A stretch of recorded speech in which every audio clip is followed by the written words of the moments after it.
Bonjour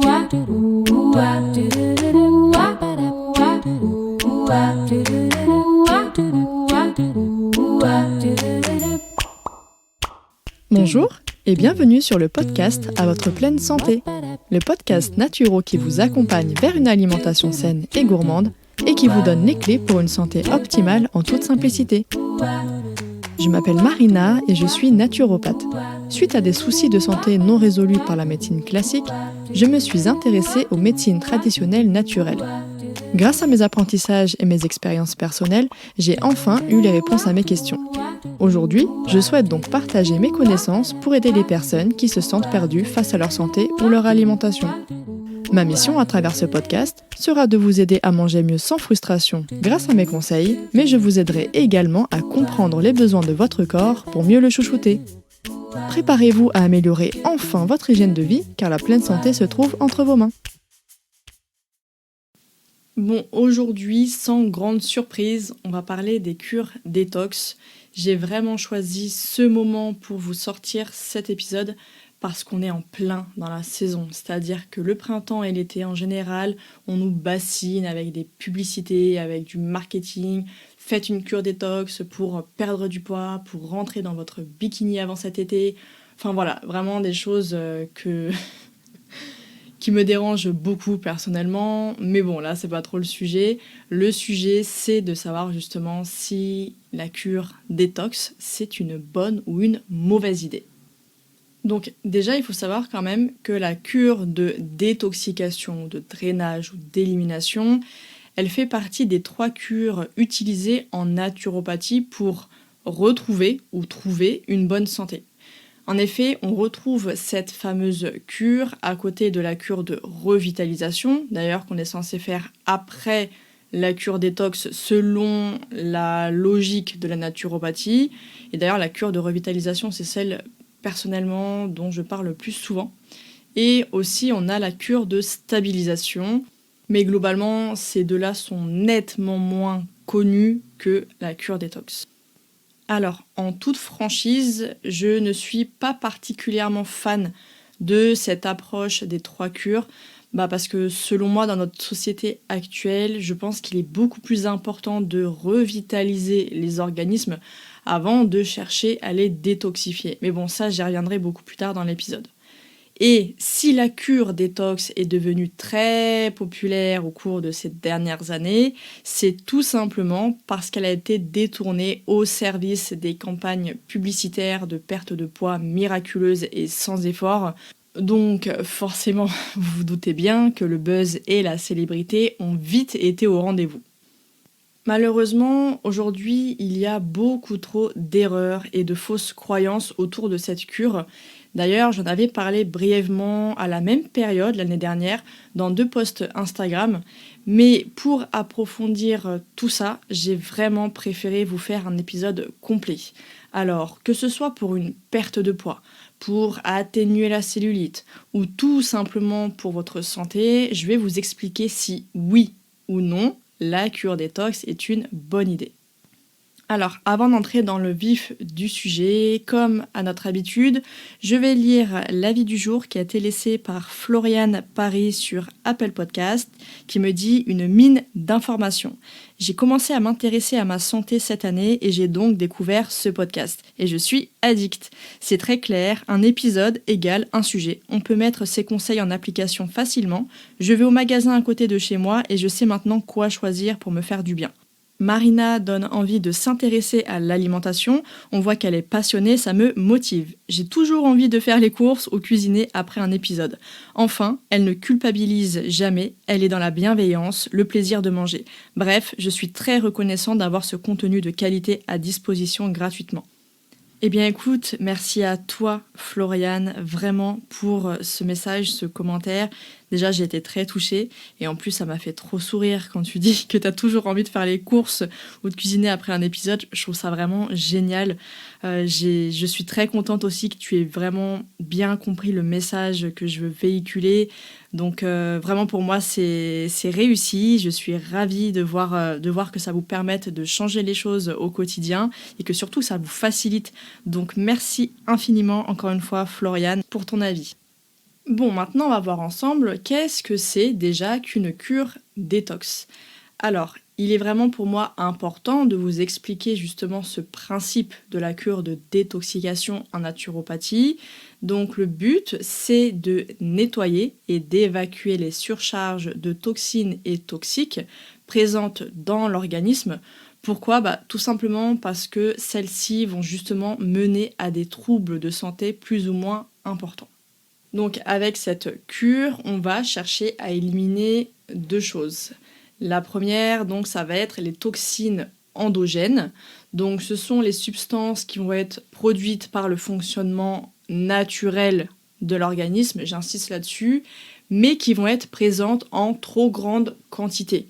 On peut avoir les déchets métaboliques des cellules ou des micro-organismes présents dans le microbiote. Ça peut être aussi les produits de dégradation du métabolisme des protéines ou encore les hormones qui ne sont pas éliminées correctement après leur utilisation.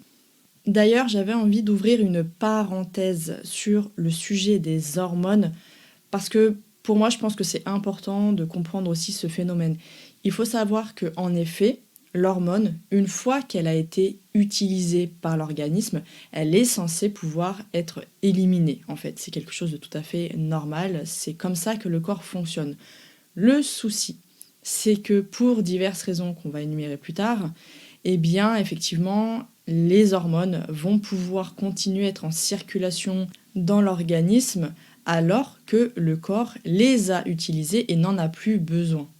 Et en général, c'est vrai que par exemple, si je prends le cas des œstrogènes, on a tendance à donner par exemple des plantes qui vont avoir un effet anti-œstrogène en fait, ou alors progestérone-like pour contrer une surproduction d'œstrogène. Mais le problème, c'est que c'est pas vraiment ça. C'est-à-dire que là, on est dans un cas où ce n'est pas le corps qui produit trop d'œstrogène. Dans beaucoup de situations, le corps produit des taux d'œstrogène normaux, mais par contre, une fois utilisés, ils ne sont pas éliminés. C'est pour ça qu'au niveau de la circulation du sang, on peut en retrouver en trop grande quantité. Et ça change vraiment tout, parce que si on commence à venir toucher au système hormonal, parce qu'on pense qu'il y a une surproduction, alors que non, il y a juste trop d'œstrogène par manque d'élimination, encore une fois, et bien évidemment, on va pas agir de la même façon, forcément. Là, le but, ça va être de faciliter l'élimination des hormones qui ont été utilisées et non pas de venir accroître la production de progestérone ou de diminuer la production d'œstrogène qui peut justement avoir au contraire des effets néfastes. Voilà, je ferme la parenthèse, mais pour moi, c'était important de préciser ça parce que ça fait aussi partie de ce processus d'élimination. Et ensuite, la deuxième catégorie, les deuxièmes choses qu'on va chercher à éliminer, ça va être les toxines exogènes, qu'on appelle aussi globalement les toxiques. Ce sont des substances étrangères à l'organisme qui, à faible dose, peuvent provoquer des pathologies.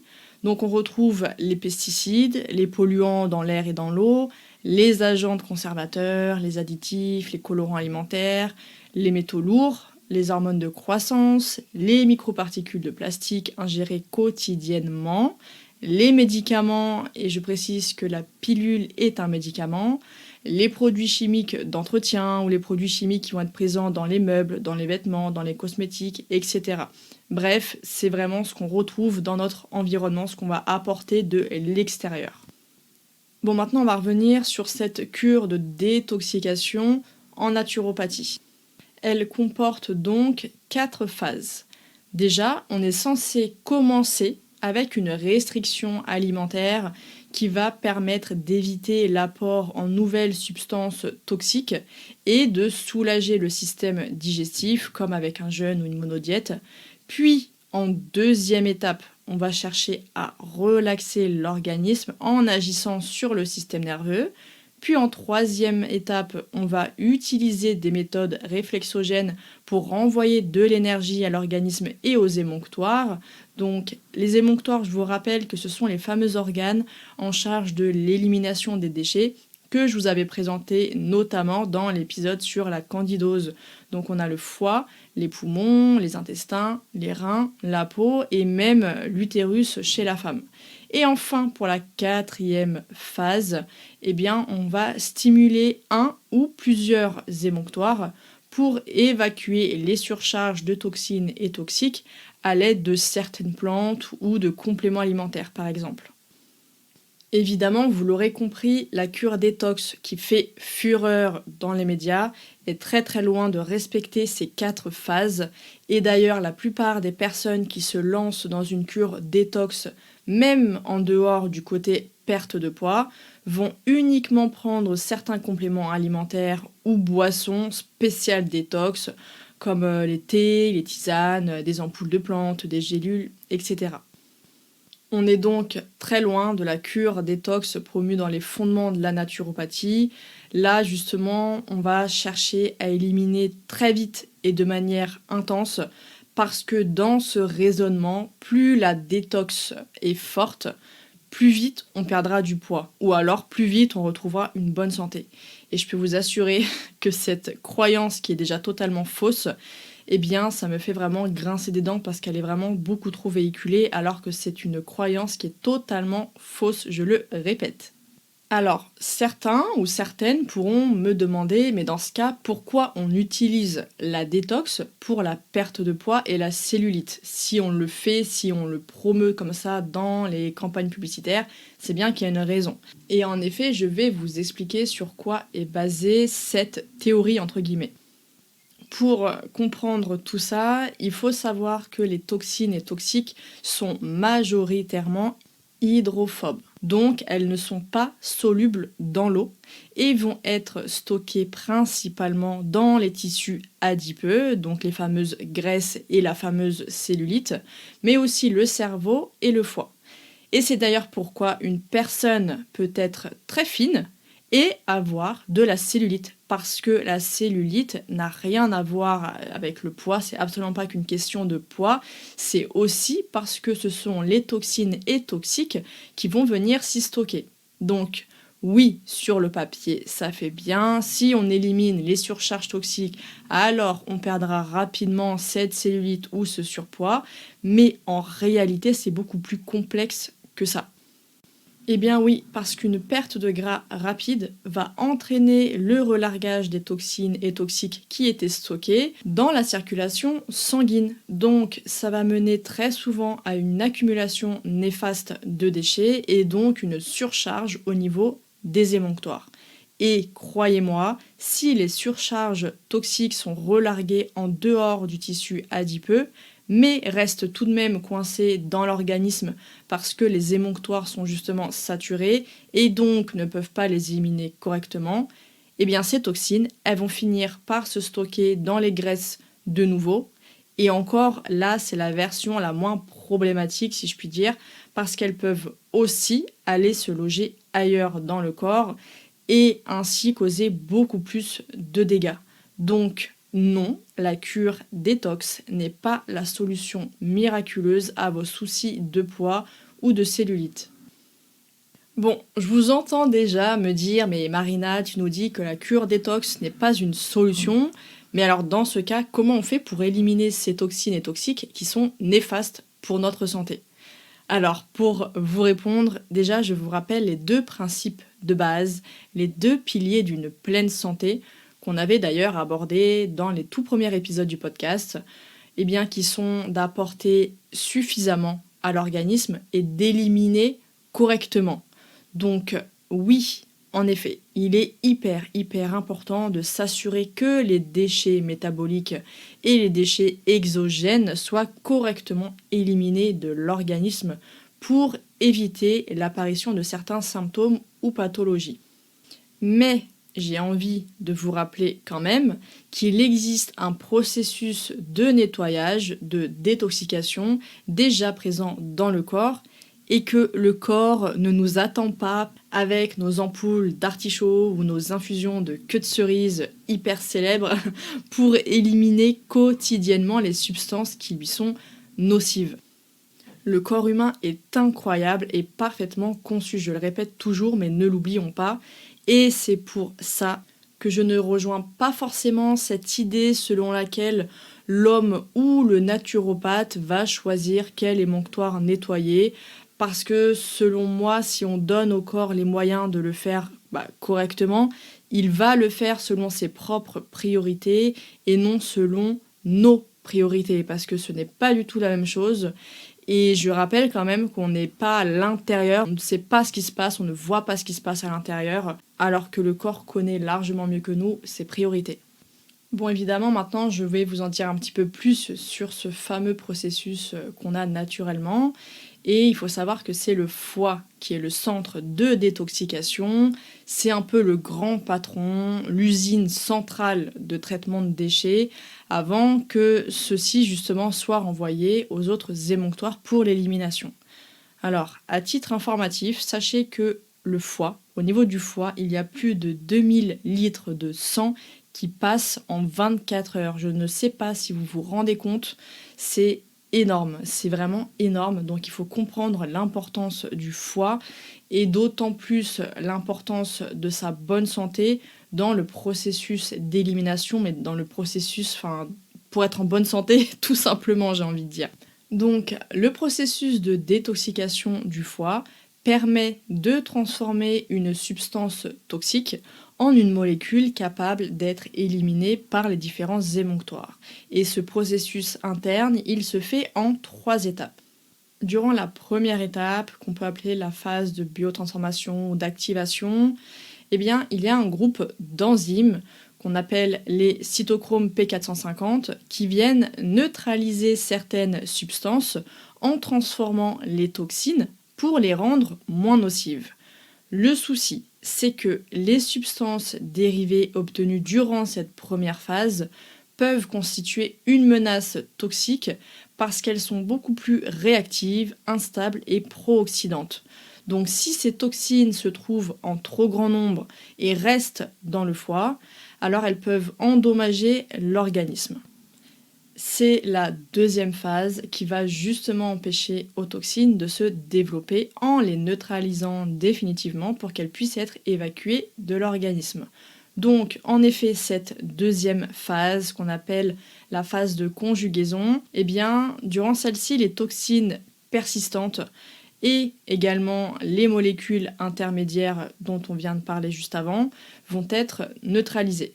C'est le processus dit de conjugaison qui va rendre les toxines hydrosolubles, donc cette fois-ci elles vont être solubles dans l'eau, pour qu'elles puissent être éliminées plus facilement grâce à des molécules de conjugaison et des cofacteurs qui doivent normalement être apportés par l'alimentation. Et enfin, troisième phase, la phase d'excrétion. Là, les toxines vont pouvoir être éliminées via les urines, les selles, la peau, les poumons ou encore les voies ORL. Pour que ce processus soit opérationnel, il faut avoir suffisamment de vitamines, notamment celles du groupe B, de minéraux, notamment le magnésium, le zinc, mais encore plein d'autres, d'antioxydants, d'oligo-éléments ou encore d'acides aminés. Bref, l'organisme doit avoir une très bonne réserve micronutritionnelle. Auquel cas, on risque de se retrouver dans la phase intermédiaire avec les substances dérivées toxiques qui s'accumulent et oxydent l'organisme, ce qui amène forcément un risque pour la santé. Bon, alors peut-être qu'on me demandera, mais du coup, si le corps sait éliminer les surcharges tout seul, pourquoi est-ce qu'on cherche à intervenir ? Le souci, c'est qu'aujourd'hui, avec notre mode de vie actuel, on a tendance à avoir un foie et des émonctoires saturés qui ont du mal à faire leur travail correctement. En effet, on se retrouve avec un volume de déchets trop important à cause de toutes les substances exogènes que j'ai mentionnées tout à l'heure, mais aussi on doit faire face à un organisme épuisé qui n'a pas suffisamment de réserves micronutritionnelles et de vitalité pour éliminer correctement, que ce soit à cause d'une mauvaise hygiène de vie ou d'un stress chronique. Donc un stress qui peut être d'origine physique, psychique, émotionnelle, environnementale, relationnelle, etc. En effet, cet excès de substances toxiques demande beaucoup trop de travail à notre organisme et la sursollicitation de sa fonction de détoxication peut rapidement mener à un épuisement des réserves micronutritionnelles nécessaires à ce nettoyage comme on vient de le voir. Donc c'est un vrai cercle vicieux qu'il faut absolument casser. Bon alors Marina, t'es bien gentille, mais clairement, qu'est-ce qu'on fait? Eh bien tout d'abord, on limite l'apport en substances toxiques par une alimentation et un environnement plus sain. Je rappelle quand même qu'il est nécessaire d'avoir une alimentation saine tout au long de l'année. D'ailleurs, je vous rappelle qu'il y a un épisode consacré à cette thématique, c'est le 2e épisode si je ne me trompe pas. Eh bien, cette alimentation saine permet d'apporter tous les nutriments nécessaires au bon fonctionnement de l'organisme, mais aussi cette bonne alimentation va permettre de limiter au maximum l'absorption de toxiques et l'accumulation de toxines. Évidemment, l'alimentation n'est pas le seul problème. Il faudra également faire attention à son environnement en général en essayant d'éviter le plus possible les substances chimiques que j'ai mentionnées tout à l'heure. Ensuite, 2e étape, eh bien, on rééquilibre le système nerveux. Parce que le système nerveux contrôle l'ensemble des fonctions de notre organisme, y compris la fonction d'élimination des déchets. Donc le stress chronique va empêcher l'évacuation optimale des toxines et toxiques parce que c'est le système nerveux parasympathique, notre frein interne, qui gère cette fonction. On va donc éliminer lorsqu'on est en phase de relaxation, en phase de repos, et pas quand on est en mode survie permanente et en suractivité, que ce soit physique ou psychique encore une fois. Il est donc indispensable de réguler le système nerveux, soit via la cohérence cardiaque. D'ailleurs, j'ai pu assister du moins à un super échange avec David O'Hare sur la cohérence cardiaque. Je vous invite très vivement à l'écouter parce qu'il est passionnant. Et sinon, avec des plantes adaptogènes ou une autre technique adaptée à votre situation. Ensuite, 3e étape, eh bien, on renforce les émonctoires et on revitalise l'organisme. En effet, j'ai remarqué une erreur qui est beaucoup trop fréquente, qui consiste à venir drainer un organe qui est déjà épuisé. On vous a dit que votre foie était surchargé de toxines, alors vous vous êtes lancé dans une cure d'artichaut radis noir. Eh bien, sachez que c'est une erreur. Est-ce que vous iriez fouetter de toutes vos forces un pauvre cheval qui a tellement galopé qu'il a limite de tomber? Non, je ne pense pas, à moins d'être sadique, mais je ne pense pas que ce soit votre cas. Eh bien, c'est la même chose pour vos organes. Un émonctoire, un organe qui est épuisé parce qu'il est en suractivité permanente, il a besoin avant tout d'être soulagé et d'être renforcé pour procéder correctement à l'élimination des déchets sans que cela lui soit néfaste. Alors, je vous avais déjà partagé mes techniques dans l'épisode sur la candidose, mais je vais vous les repartager parce que pour moi, ça me semble assez pertinent. Pour venir soulager et renforcer le foie, je vous donne mes astuces. Après, évidemment, j'insiste là-dessus. Il faut toujours que ce soit adapté à votre situation. Si vous avez une prise de médicaments, une pathologie, une grossesse, un allaitement quelconque, il faut absolument être sûr que c'est adapté à votre situation. J'insiste là-dessus. On revient à nos moutons.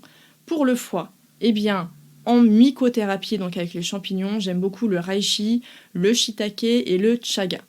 On a également le citron, le matin à jeun avec de l'eau tiède, un petit peu de miel et un demi-citron, pas un citron entier. Pareil, c'est adapté selon votre morphologie, selon votre ressenti, etc.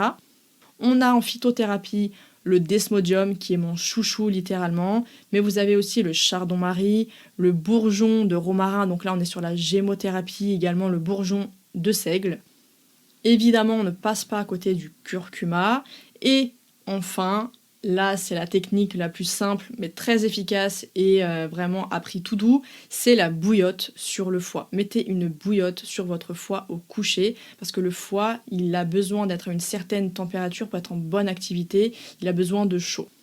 Bon, je suis désolée, je vais un peu vite pour ces étapes-là, mais sachez que je vous mettrai encore une fois les petits dessins récapitulatifs que ce soit sur la petite image qui apparaîtra lorsque vous écoutez votre podcast, mais aussi directement dans l'article qui est en lien avec l'épisode.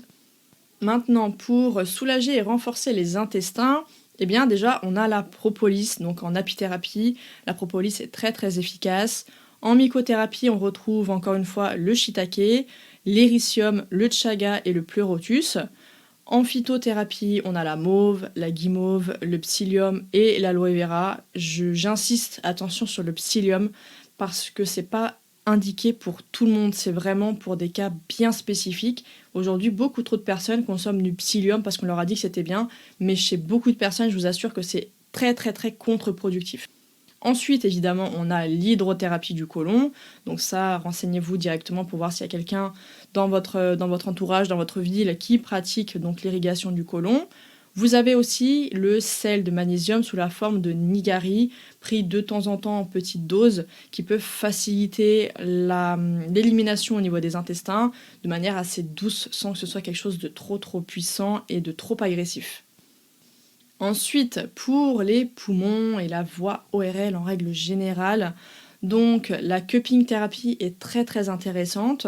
Vous avez aussi les cataplasmes d'argile, de chou ou bien de farine de moutarde. En gémothérapie, on retrouve le bourgeon de ronce, le bourgeon de noisetier, le bourgeon de viorne et enfin en phyto, on a la maroube. Et dernier élément qui est, je pense, mon préféré, enfin du coup ma préférée, c'est l'huile d'Harlem, très riche en soufre, qui est excellente pour les voies ORL et les poumons en règle générale. J'en fais assez régulièrement, ayant un terrain asthmatique, et je peux vous assurer que ça me fait beaucoup de bien. Donc voilà, pour la partie des poumons, c'est vraiment ma chouchoute si je puis dire ainsi.